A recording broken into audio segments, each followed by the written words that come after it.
इमरान खान का पैगाम ये आसिम मुनीर के लिए है। उन्होंने ये कहा है कि आप जो हमारे साथ, मेरे साथ और बुशरा बीबी के साथ जेल के अंदर हो रहा है, ये मेंटल टॉर्चर है। आप ये इसलिए कर रहे हैं ताकि मैं टूट जाऊं। हमारे साथ जहाँ पे जो जैसे सारा कुछ बंद है, मुलाकातें सारी बंद हैं, फैमिली के साथ मुलाकातें बंद हैं। इस वक्त उनको किताबें नहीं दी जाती, बच्चों से बात नहीं की करने जाती, और सॉलिटरी कन्फाइनमेंट में बुशरा बीबी और इमरान खान दोनों हैं।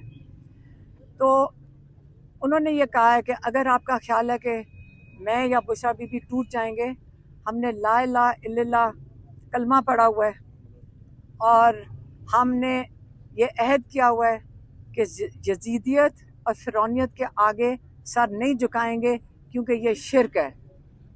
इसलिए इस चीज़ को जब तक हम जिंदा हैं, हम कभी भी अपना सर यजीदियत और फिरौनियत के आगे नहीं झुकाएंगे। दूसरा पॉइंट उन्होंने बताया है,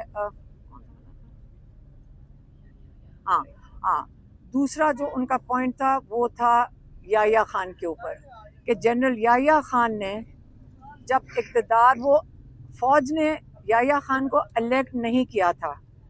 फौज के ऊपर जब उन्होंने फौज का कंधा इस्तेमाल करके ये अपनी पोजीशन इस्तेमाल की, उन्होंने ये सोचा था कि मैं अपना 10 साल अपना इक़्तिदार लंबा करूँगा, लेकिन वो इलेक्ट होकर नहीं आए थे। लेकिन उसके बाद क्या हुआ, उन्होंने जुल्म का निज़ाम शुरू किया, और जब ये इस किस्म की चीज़ आप जुल्म करते हैं, उसके नताइज देख लें कि पाकिस्तान टूट गया। अब आसिम मुनीर साहब, आपको मैं ये कहना चाहता हूँ कि आप इस वक्त फौज ने आपको इलेक्ट नहीं किया है। आप ये सोच रहे हैं कि आप फौज के कंधे के ऊपर आप यहाँ पे 10 साल बैठेंगे, तो पाकिस्तान के अंदर जो इस वक्त हालात जा रहे हैं, आप उस पर पहले फोकस करें कि आपने इस इक़्तिदार को लंबा करने के लिए क्या क्या कुछ नहीं किया। पहले जमहूरियत, पहले आपने 9 मई किया जो फॉल्स फ्लैग था, ताकि आप पीटीआई को उस बहाने से मुकम्मल तौर पे क्रश कर दें। लेकिन जब इलेक्शन हुए तो लोगों ने, पीटीआई ने इलेक्शन स्वीप किया। अगले दिन आपने यही इलेक्शन पीटीआई का चोरी करके और आपने दे दिया जो दूसरी लोग थे, जो सज़ाशुदा लोग थे, उनको आपने ये दे दिया। फिर दूसरा आपने ये किया कि जो क्या था,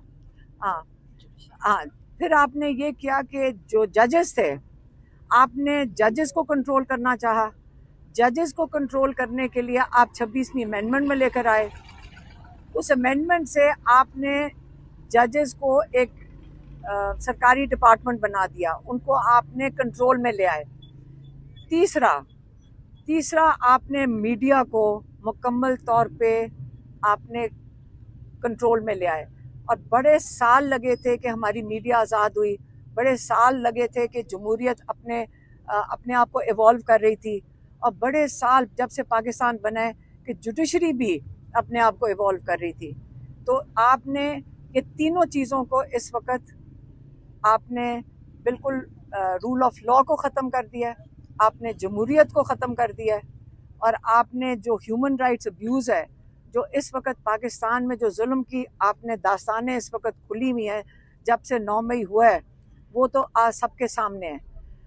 चौथी चीज़ इसमें जो हुआ है पाकिस्तान में, कि सबसे बड़ी चीज़ है कि इस वक्त पाकिस्तान में सबसे कम इन्वेस्टमेंट आई है, जो पूरी पाकिस्तान की तारीख में सबसे कम इन्वेस्टमेंट इन्हीं वजूहात से कम हो गई है। उसका नतीजा क्या हुआ है? उसका नतीजा ये हुआ है कि आपकी जो 45% लोग गुर्बत की लकीर से नीचे चले गए हैं। आपने जो अब तक का जितना पाकिस्तान ने कर्जा लिया था, आपने 3 साल में इस हुकूमत ने उतना ही कर्जा पाकिस्तानियों को, उतने ही कर्जा डबल करके, मैं क्या, मैं 47 बिलियन था पहले, अब कोई 90 बिलियन तक चला गया है। आपने इस कौम को दुगना कर्जा करके मकरूज कर दिया है। और हाँ, और इसके बाद जो एक बहुत अहम पॉइंट है वो अफ़गानिस्तान का है। उन्होंने फिर से, मैं ये चौथी पांचवी दफ़ा ये कह के भेजा है, उन्होंने कहा कि देखें, जैसे आप इक़्तिदार में जब आप चीफ बने हैं, सबसे पहले आपने अफ़गानिस्तान को के ख़िलाफ़ धमकियां दी हैं उनको। उसके बाद आपने जो यहाँ अफ़गानी थे उनको धक्के दे के तकरीबन पाकिस्तान से उनको निकाला गया है। उनके बच्चे वो 3-3 नस्लों से यहाँ बैठे थे, उनको निकाला गया। फिर ना आपने वहाँ बमबारी की। आप ये चाहते थे कि वहाँ से पाकिस्तान के ऊपर अटैक हो और आप ये कह सकें कि हमारे पाकिस्तान में दहशतगर्दी हो रही है।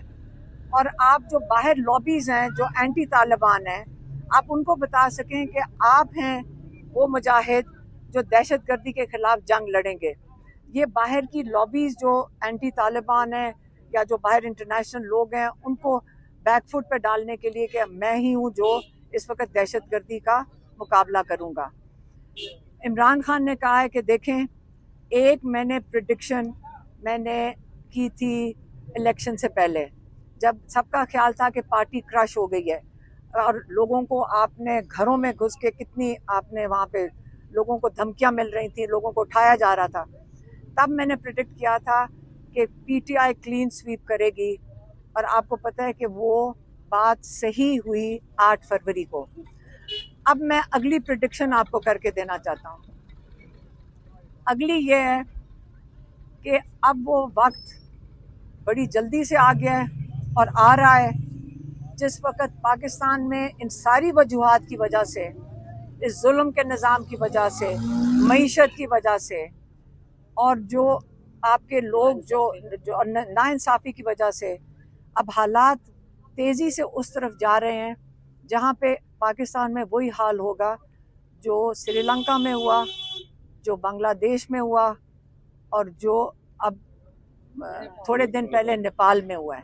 और पाकिस्तान की हालात बहुत तेज़ी से इन वजूहात की वजह से, जुल्म की वजह से, मईशत की वजह से, लोगों का वोट चोरी की वजह से, नाइंसाफ़ी की वजह से बहुत तेज़ी से हालात उस तरफ जा रहे हैं। आखिरी पैगाम इमरान खान ने अपनी पार्टी क़यादत को दिया है और इमरान खान ने अपनी क़यादत के लिए उन्होंने ये कहा है कि देखें, आप पीटीआई ने पूरी कोशिश की कि इमरान खान ने कहा हमने पीटीआई की जो ने सारे लीगल रास्ते अपनाए, हमने कभी इंतशार नहीं किया, हमने लीगल रास्ते से अपने स्टोलन मैंडेट के लिए हम गए कोर्ट्स के अंदर, हमने वो वाला रास्ता इख्तियार किया जो लॉ के अंदर था। लेकिन और हमारी पीटीआई पार्टी ने कोशिश की कि इनके साथ कोलैबोरेशन करें, क्या करें, हाँ, अच्छी तरह आसिम मुनीर के साथ चलें, आप हुकूमत के साथ चलें, इस्टेब्लिशमेंट के साथ चलें आपके, लेकिन वो टाइम इस वक्त अब वो नहीं रहा। हाँ, उसके बाद आपके ये करने के बावजूद फस्तायत बढ़ती गई, जुल्म बढ़ता गया, आपकी सीटें थोड़े थोड़े करके ये रोज़ आपको 10-10 साल की कैद दे रहे हैं। थोड़ा सा बात होती है आपको नाअहल कर देते हैं क्योंकि आप असेंबलियों में बात करते हैं, आपको नाअहल कर दिया जाता है। तो आप ये समझ लें कि अब वक्त आ गया है कि आप असली अपोजिशन का किरदार अदा करें। ये बहुत ज़रूरी है। ये पाकिस्तान जो आपके वोटर्स हैं, ये उनकी भी ये डिमांड होगी कि आप सही अपोजिशन करें। आप इन लोगों से डरे ना, क्योंकि आप जितना डरेंगे ये आपको और क्रश करेंगे। और आप देख रहे हैं कि जितना मर्जी आप कोलैबोरेट कर लें, कोऑपरेट कर लें, आप लोगों को ये मज़ीद क्रश करते जा रहे हैं। मैं ये भी कहूँगा, इमरान खान ने कहा कि आपकी इस वक्त क्या कहा था आप, हाँ, जिसने नहीं किया, जिसने अपोजिशन सही नहीं की, तो इस वक्त आप अपनी सियासी कब्रें इस वक्त तैयार हो रही हैं। अगर आपने सही अपोजिशन ना की तो सियासी कब्र इसलिए तैयार हो रही है क्योंकि लोगों की डिमांड है कि आप खड़े हों और आप उनकी लीडरशिप, लोगों को लीड करें जिनका मैंडेट चोरी हुआ था और जिनके ऊपर जुल्म हो रहा है। और आखिरी पॉइंट, उनका इखलाकियात पे था। उन्होंने कहा जो इखलाकियात, जो सबसे बड़ी चीज़ तबाह हुई है पाकिस्तान में पिछले 2-3 साल में, वो इखलाकियात है।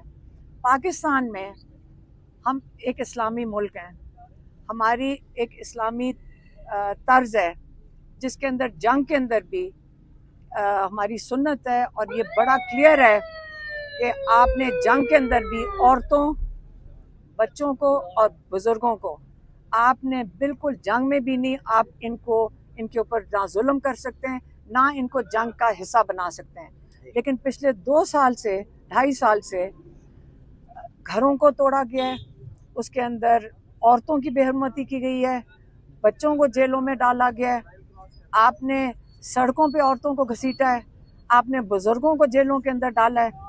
और ये जंग में भी जो चीज़ नहीं होती, जो दुश्मन को भी आप दुश्मन के साथ भी नहीं कर सकते, ये आज आपके अपने लोगों के साथ ये हो रहा है। और आपने इखलाकियात का क्या पाकिस्तान में हालात रहेंगे जब आप जुर्म जिनको कन्विक्शंस हुई हुई हैं, जिनको आपको पता है कि उनके पास चोरी शुदा मैंडेट भी है और पाकिस्तान के ऊपर उनके इक़्तिदार की कोई छुपी ढकी छुपी बात नहीं है कि उनका क्या पीछे उनके ऊपर किस किस्म के केसेस थे और किस किस्म के मनी लॉन्ड्रिंग के केस, उनको आपने इक़्तिदार में बैठाया। जब आप वो इक़्तिदार में बैठेंगे तो पाकिस्तान की इखलाकियात भी आप ख़त्म कर रहे हैं, क्योंकि जब औरतों के साथ ये होगा, कहते जैसे हमारी PTI की जो सपोर्ट करती थी उन औरतों के साथ हुआ, जैसे बुशरा बीबी के साथ हो रहा है, जैसे मेरी फैमिली के साथ हो रहा है। ये इसका आप ये एग्जाम्पल लोगों के सामने करना चाहते हैं कि अगर आप लोग डर के घर में नहीं बैठोगे तो ये देखो हम तुम्हारी औरतों के साथ क्या करेंगे। किसी की बीवी को कभी नहीं जेल की। और ये भी कहा कि किसी की बीवी को इस्तेमाल नहीं किया गया कि उनको जेल में डाल के इस्तेमाल किया जाए इमरान खान के ऊपर प्रेशर डालने के लिए। तो ये इमरान खान का पैगाम था, वो मैंने आप तक दे दिया। हाँ, और आखिरी चीज़ इमरान खान ने कहा है कि जो 27 का जलसा पेशावर में होना है, मैं चाहता हूँ पूरा पाकिस्तान भरपूर तरीके से, मैं डायरेक्ट लोगों को कह रहा हूँ, मैं डायरेक्ट अपने कौम को कह रहा हूँ, पूरा पाकिस्तान उसके अंदर हिस्सा ले। और आप और पार्टी को भी ये भी कहा है कि सारे मुत्तहिद होकर आप फोकस करें 27 के लिए। बस ये उनका पैगाम। मेहरबानी। मैडम सवाल तो निकालो वगैरह से बोलो।